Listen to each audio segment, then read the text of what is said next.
In this tutorial, we're going to review how to use the Format Painter along with a few other formatting features that Excel has, but just that they're really tools that allow you to quickly change the look and feel of your spreadsheet without having to do as much manual work as you may have been used to.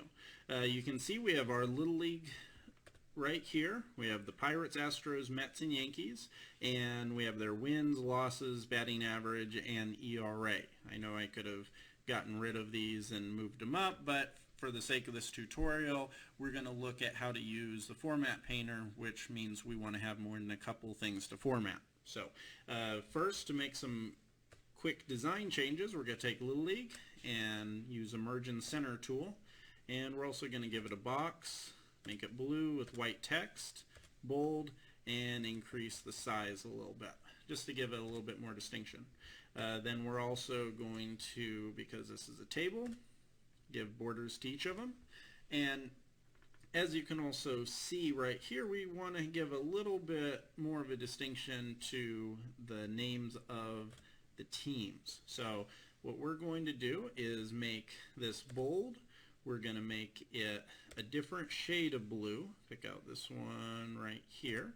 And white text, and we're going to center it. We could go to Astros, Mets, and Yankees down the line and do the same thing, but that would be kind of a pain to do. So what we're going to do is come up here to Format Painter. We're in the Home ribbon, and double-click Format Painter.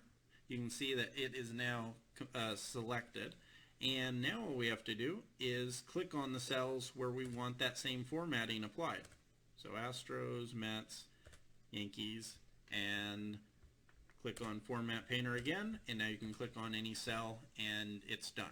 So that's a very quick and easy way to change formats when you know that you have uniform ones.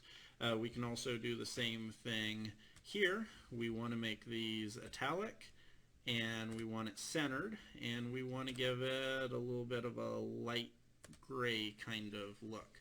Click on Format Painter, double click it. If you only click it once, it will only work one time. So now, instead of just clicking one cell, click and drag, and it's changed all those. Click and drag again, it's changed those. Click and drag, and it's all done. So as you can see, now we have a lot better looking chart, and we're able to do it much faster than doing them one cell at a time. So the Format Painter is great for that.